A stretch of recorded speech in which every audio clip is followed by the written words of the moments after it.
नमस्कार, स्वागत है एक नए वीडियो में। 16 नवंबर 2023 को निफ्टी ऊपर क्लोज़ हुआ 89.75 यानी 0.46%। एक बार को 19,865 का लेवल छू लिया था, लेकिन एक बार फिर 2 बजे के बाद वही हुआ जिसका जो लास्ट टाइम हुआ था और 2 बजे के बाद अच्छी खासी बिकवाली आई। निफ्टी को में कम आई, निफ्टी बैंक में ज़्यादा आई। क्या रीज़न था? अब वो भी देखेंगे, आगे क्या इफ़ेक्ट पड़ेगा वो भी देखेंगे। तो अगेन निफ्टी में नीचे आया क्योंकि बैंकिंग स्टॉक्स नीचे आ गए। अगर हम प्रीवियस मार्केट्स देखें अपने, तो आप देखोगे मोस्टली ग्रीन दिखाई देगा। निफ्टी 50 ग्रीन में है। निफ्टी मिड कैप और स्मॉल कैप ने तो अपना ऑल टाइम हाई रिकॉर्ड बनाया। ऑल टाइम हाई छुआ, बहुत ही पॉजिटिव रिजल्ट था। आई एम वेरी श्योर कि आपके सबके पोर्टफोलियो काफ़ी ग्रीन रहे होंगे। लेकिन अब इश्यू कहाँ आ गया? अगर हम यहाँ पर देखें स्क्रॉल कर हुए, तो आपको दिखाई देगा बैंक एक्स। बैंक एक्स जैसे हमारा निफ्टी बैंक है, वैसे ही बीएसई का जो बैंकिंग का डेरिवेटिव है वो बैंक एक्स। ये आपको रेड में दिखाई दे रहा है -135 पॉइंट में। स्क्रॉल करेंगे, मेटल्स थोड़ा-सा लॉस देखने को मिला।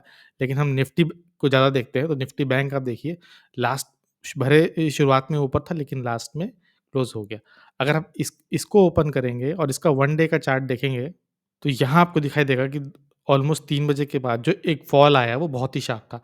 अब आप ये कह सकते हो कि एक्सपायरी से रिलेटेड था, बट थर्सडे को निफ्टी की एक्सपायरी होती है, निफ्टी बैंक की नहीं। स्टिल काफ़ी बहुत शार्प फॉल आया था और सीधा जाके ये अपना ने 100 पॉइंट से भी ज़्यादा ऊपर से लूज़ किए अपने। क्या रीज़न था वो हम अभी जानेंगे और क्या इफ़ेक्ट पड़ेगा वो भी जानेंगे। इससे पहले हमने लास्ट टाइम देखा था बजाज फाइनेंस को।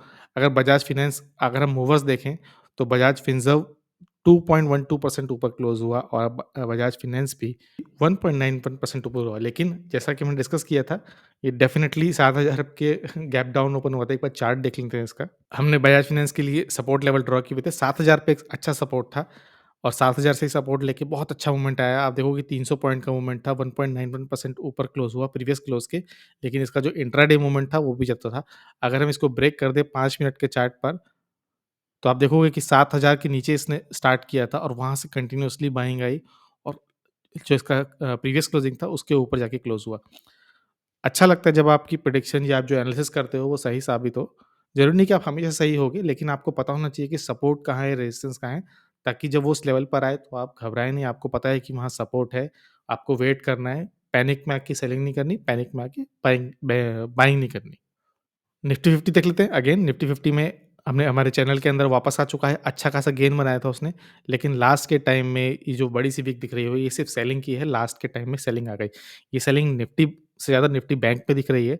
निफ्टी बैंक ओपन करेंगे, हमको पता था कि यहाँ पे इसने एक हेड एंड शोल्डर पैटर्न बनाया है, उसके बाद नीचे गया, 200 डेमा के भी नीचे गया, वापस रिगेन किया और यहाँ पे इसको एक बार मेरे हिसाब से वापस इसका सपोर्ट तो लेना ही पड़ेगा।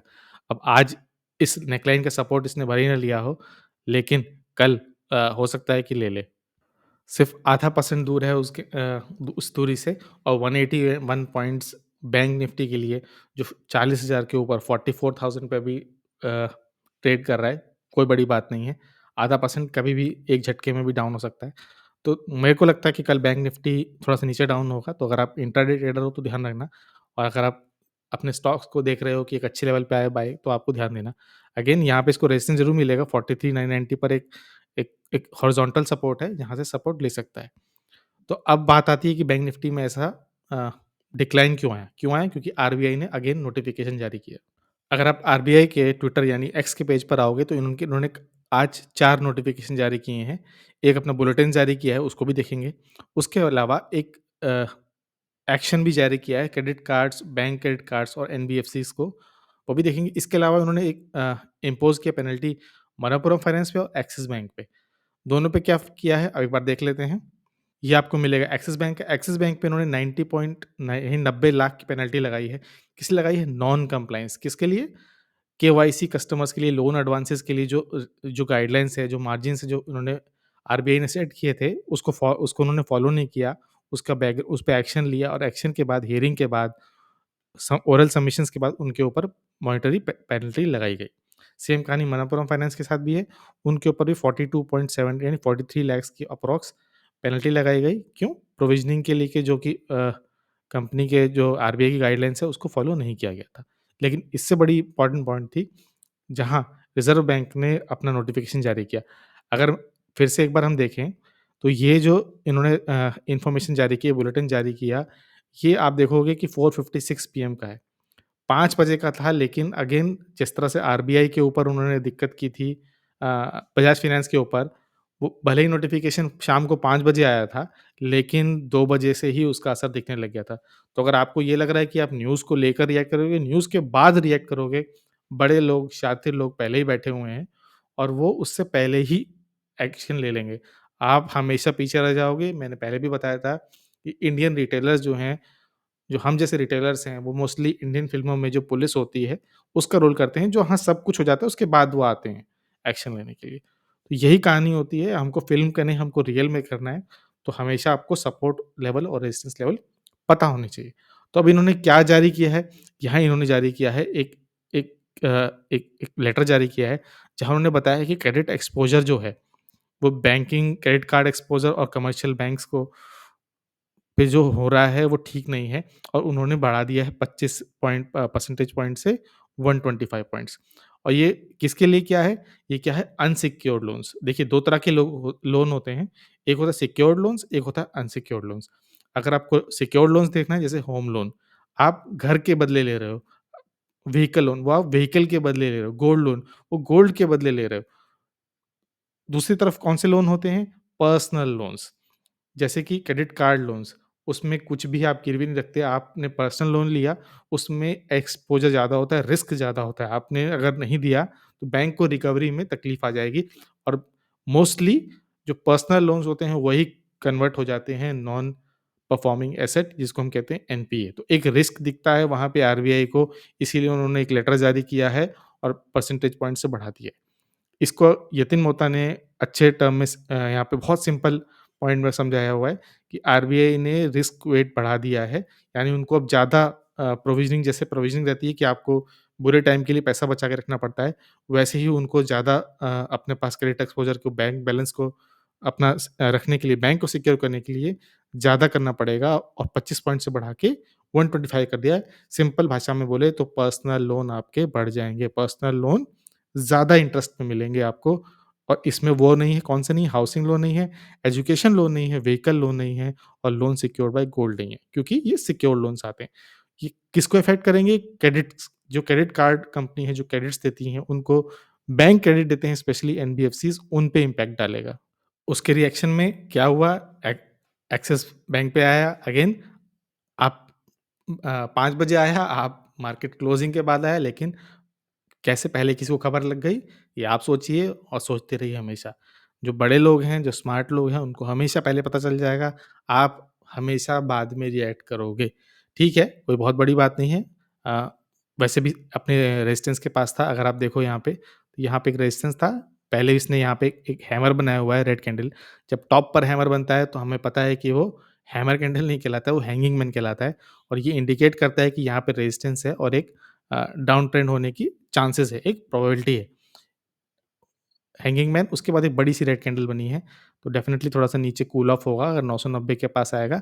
तो अगर आपका इसमें इन्वेस्टिंग स्ट्रैटेजी है, 900 पे आप देख रहे हो अच्छा सपोर्ट है। हम सपोर्ट के लेवल ढूँढेंगे, हमको दिख रहा है कि एक रफली हमको सपोर्ट दिख रहा है, लेकिन मेजर सपोर्ट जो है इसका, वो 932 के आस-पास है, यहाँ पर मिलता है वेल गुड। आता है नीचे तो ठीक है, नहीं आएगा तो नहीं लेंगे। याद रखिए कोई भी बाय सेल रिकमेंडेशन नहीं है, ये सिर्फ़ एक एनालिसिस है सपोर्ट ढूँढने की, न्यूज़ अपडेट शेयर करने की आपसे। इसके अलावा एसबीआई कार्ड्स को भी इफ़ेक्ट पड़ सकता है। एसबीआई कार्ड्स भी क्रेडिट कार्ड देने में सबसे बड़ी कंपनी है, लिस्टेड कंपनी है, याद रखिएगा, बाकी सब बैंक से मिलेगा। एचडीएफसी बैंक के अंदर ही वो क्रेडिट कार्ड मिलेगा, लेकिन आपको प्योर क्रेडिट कार्ड कंपनी चाहिए तो वो एसबीआई कार्ड मिलेगी। एसबीआई कार्ड आँखें बंद करके आपको पता चल रहा होगा कि ये क्लियरली एक डाउन ट्रेंड में है। इसमें आपको ज़्यादा समझने की ज़रूरत नहीं है। लेकिन हमको यहाँ क्या देखना है कि यहाँ पर हमेशा इस ट्रेंड लाइन के पास आके इसको रेजिस्टेंस मिला है, इस फॉलिंग ट्रेंड लाइन के पास, तो आप ऐसी ट्रेंड लाइन ड्रॉ कर लीजिए और वेट करिए कि कल ये किस तरह रिएक्ट करता है। अगर ये रिएक्ट करेगा और ये फिर एक लोअर लो बनाने लगेगा, तो हम वेट करेंगे, इसमें इन्वेस्ट नहीं करेंगे। मैं एसबीआई कार्ड में इन्वेस्टेड हूँ, मैं नेक्स्ट अपॉर्च्युनिटी ढूँढ रहा हूँ। जब भी अपना पिछला हाई ब्रेक कर देगा, जब भी अपना पिछला हाई ब्रेक करेगा, मैं इसमें नेक्स्ट चंक इन्वेस्टिंग कर दूँगा। तो मैं पार्टिकुलरली क्या देख रहा हूँ, इस फॉलिंग ट्रेंड लाइन को ब्रेक करे और उसको ब्रेक के बाद अपर मूवमेंट दिखाए। फिलहाल ये थोड़ा कंडीशन मुश्किल लग रहा है। मुझे लगता है कि फिर एक बार डाउन ट्रेंड ये ज़रूर लेगा और अपने डाउन ट्रेंड को कंटिन्यू करेगा। आईसीआईसीआई बैंक देख लेते हैं एक बार। आईसीआईसीआई बैंक में हमने कल भी देखा था, परसों भी देखा था हमने आईसीआईसीआई बैंक में कि एक छोटा-सा यहाँ पे इन्वर्टेड हेड एंड शोल्डर बन रहा है। अब यहाँ बना नहीं, वॉल्यूम ज़्यादा थी, सेलिंग ज़्यादा थी, तो हो सकता है कि थोड़ा-सा टूटा-फूटा हैंडल बने, थोड़ा और स्ट्रगल करके ऊपर आए।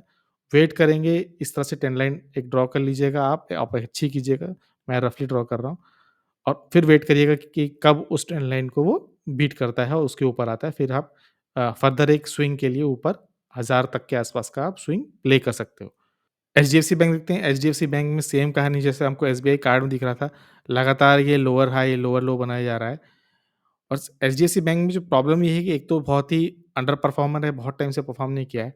ऊपर से जब ये इस लेवल पर आ गया ना, आपको सिर्फ कैंडल्स देख के पता लग रहा हो कि लगातार डोजी ही डोजी बनी जा रही हैं। मैंने निफ्टी बैंक में भी बताया था आपको, मैं वापस स्क्रॉल करता हूँ यहाँ पे, अगर आपको पुरानी एनालिसिस याद हो, कि किस बात का डर है यहाँ पे, मैं क्यों यहाँ पे इन्वेस्टमेंट नहीं कर रहा हूँ, क्योंकि यहाँ जो आपको कैंडल्स दिख रही हैं, सॉरी, यहाँ जो आपको कैंडल्स दिख रही हैं, ये डोजी ही डोजी कैंडल्स दिख रही हैं। इतनी सारी डोजी कैंडल्स हैं, मार्केट खुद कन्फ्यूज़ है। मैं इसीलिए एक्सपेक्ट नहीं कर रहा हूँ बड़ा मूव और अगर ये इस ट्रेंड पर नीचे भी आ गया तो कोई सरप्राइज़ नहीं होगा। वैसे भी आरबीआई ने जो बुलेटिन जारी किया है, उसमें ग्लोबल मंदी की तरफ भी उन्होंने इशारा किया है।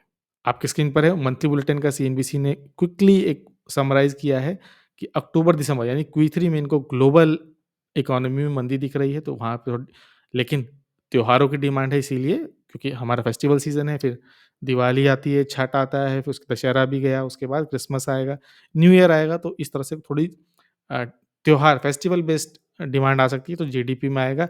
महँगाई को लेके अभी भी चिंता है, रिटेल महँगाई में थोड़ी नरमी दिख रही है, वो हम पहले भी देख चुके हैं और जीडीपी ग्रोथ को प्री कोविड स्तर पे अभी भी लेके जा रहे हैं। तो अभी मुश्किल है, अभी दिल्ली दूर है, बट अगेन एचडीएफसी बैंक में जिस तरह हमने अभी डिस्कस किया एसबीआई कार्ड की तरह बहुत सारे डोजी बने हुए हैं, वेट करेंगे कन्फर्मेशन का, दिख नहीं रहा है, ना वॉल्यूम सबसे बड़ी बात है ना वॉल्यूम दिख रहा है, ना उतनी स्ट्रॉन्ग कैंडल दिख रही है। जब यहाँ पे इस सपोर्ट पे बड़ी-बड़ी ग्रीन कैंडल्स भी बनी, तो वॉल्यूम नहीं था, वॉल्यूम यहाँ था और उस दिन भी ये नीचे की तरफ गया था। तो वॉल्यूम की भारी कमी है, इनडिसिसिव कैंडल्स हैं, फ्राइडे का दिन है और उसके ऊपर कैरी करना है। अगर हम ग्लोबल इंडेक्सेस भी देखें, तो वो भी इतने स्ट्रॉन्ग नहीं हैं, सिवाय क्रूड के। एक बार देख लेते हैं, क्रूड हमने लास्ट टाइम डिस्कस किया था तो 79 से अप जा रहा था, लेकिन इसने तुरंत ही मॉर्निंग स्टार बनाया और फिर तुरंत इवनिंग स्टार भी बन गया एक अप ट्रेंड पे और भारी मात्रा में 4.37 77.46 इस लेवल पर आ गया है। अब इस लेवल पर आएगा रिटेल महँगाई जो है सुधर रही है। अगेन हमारा ध्यान जाएगा किधर एफएमसीजी। आज नहीं चला आईटीसी एचयूएल लेकिन एचयूएल बहुत अच्छे लेवल पर है। मैं तो हाइली इन्वेस्टेड हूँ एचयूएल में। और इस चार्ट का अगर आप देखो ना ये क्रूड का चार्ट है, कितना नीचे जा रहा है। अगर आपको इसको रिवर्स देखना है, आप सिंपली बीपीसीएल का चार्ट देखो, एकदम रिवर्स इमेज आपको देखने को मिलेगी। जितना वो नीचे जा रहा था, उतना ही बीपीसीएल ऊपर जा रहा है।